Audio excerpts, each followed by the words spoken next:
નમસ્કાર દોસ્તો અને વડીલો, તમારું બધાનું ગુજરાતી સ્ટોરી ચેનલમાં સ્વાગત કરું છું। 70 વર્ષની ઉંમરે દાદાએ નવો ધંધો ચાલુ કર્યો। કારણ જાણી તમે પણ જો આ સ્ટોરી તમને પસંદ પડે તો આ ચેનલને સબસ્ક્રાઈબ, લાઈક, શેર અને કમેન્ટમાં અભિપ્રાય જરૂર આપજો। વાત તાજેતરની છે। હમણાં થોડા દિવસ પહેલાં જ મારે વસ્તુ લેવા અર્થે બહાર જવાનું થયું।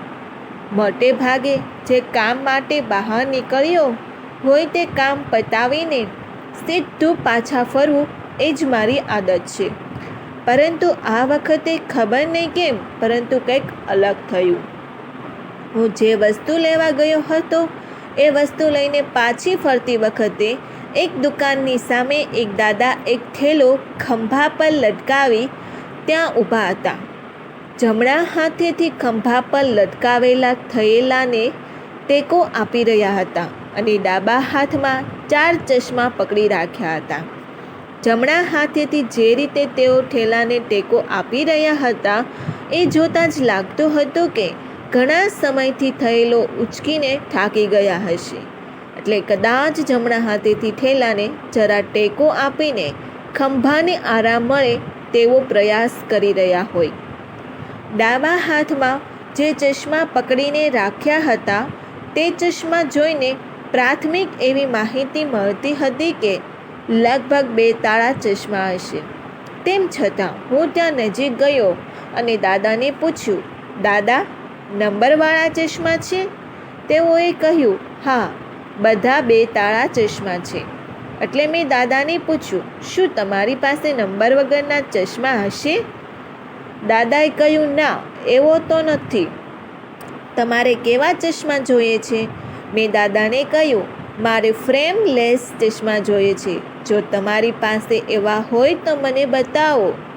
દાદાને તે શબ્દ સાંભળીને થોડા મૂંઝાયા, જાણે સાંભળ્યું ન હોય એ રીતે મને કહ્યું, કેવા? મેં જવાબમાં કહ્યું, મારે ફ્રેમ વગરના ચશ્મા જોઈએ છે, 3 પીસ। તમારી પાસે હશે? દાદાએ કહ્યું, એવા તો મારી પાસે નહીં હોય। પરંતુ જ્યારે મેં પહેલી વખત તેઓને પૂછ્યું ત્યારે જ તેઓને ચહેરાના હાવભાવ જોઈને લાગ્યું કે શબ્દને બરાબર સમજી ન શક્યા અથવા કદાચ તેઓને ખબર જ ન હતી કે આ શબ્દનો અર્થ શું થાય। આ ચશ્મા કઈ પ્રકારના કહેવાય? જે ઘણા વર્ષોથી ચશ્માનો વેપાર કરતા હોઈએ તો આ શબ્દને તરત જ ઓળખી જઈએ, પરંતુ દાદા આ શબ્દને ન ઓળખી શક્યા। એટલે મને એવો અંદાજ આવ્યો કે કદાચ દાદાએ ચશ્માનો વેપાર નવો શરૂ કર્યો હોય। દાદાને જોઈને તેની ઉંમરનો અંદાજ લગાવીએ તો લગભગ 70થી 75 વર્ષની ઉંમરના હશે। મેં સહેજતાથી દાદાને પૂછ્યું, દાદા, એક વાત પૂછું, એનો જવાબ આપશો? તમે આ ચશ્માનો ધંધો હમણાં શરૂ કર્યો છે કે ઘણા વર્ષોથી વેપાર કરો છો? મારો અંદાજ તો સાચો નીકળ્યો, કારણ કે દાદાએ જવાબ આપતા કહ્યું, મેં હમણાંથી જ ચશ્માનો વેપાર ચાલુ કર્યો છે। 70થી 75 વર્ષની ઉંમરે પણ કમાવા માટે, ઘરનું ગુજરાન ચલાવવા માટે કે જે પણ કોઈ કારણ હોય તેના માટે નવો વેપાર ચાલુ કરવો તે ખૂબ જ આશ્ચર્યજનક વાત કહેવાય। મેં તેઓને પૂછ્યું, દાદા, તમે કેમ આ ઉંમરે નવો ધંધો શરૂ કર્યો?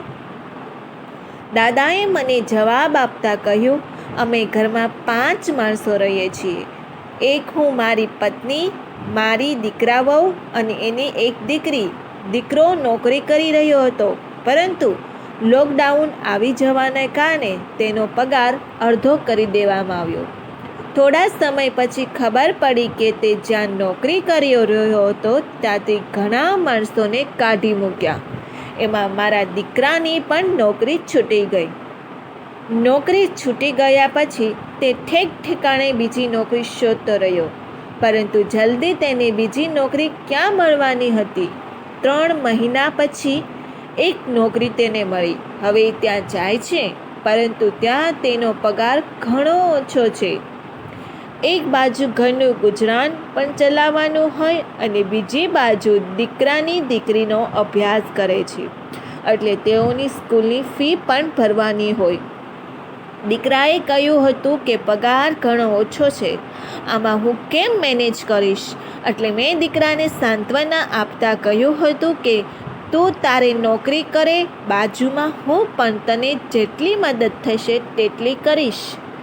થોડા પૈસા બચાવેલા પડ્યા હતા, એમાંથી આ ચશ્મા ખરીદીને હવે નવો વેપાર શરૂ કર્યો છે.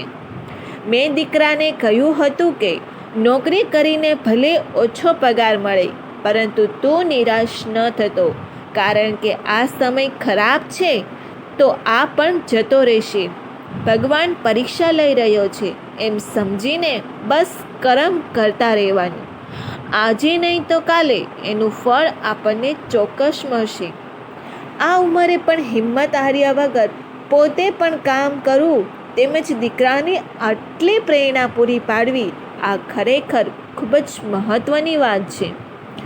મેં દાદાને પૂછ્યું, તમને જો કોઈ વાંધો ન હોય તો તમે કહી શકો કે તમે કેટલા રૂપિયા કમાઓ છો? દાદાએ જવાબ આપતા કહ્યું, એનું લગભગ કંઈ નક્કી ન હોય. કોઈ દિવસ માત્ર 100 રૂપિયા પણ ન મળે તો કોઈ દિવસ 200-300 રૂપિયા પણ મળી જાય. એ દાદાની વાત સાંભળી મને પણ ઘણી હિંમત આવી ગઈ.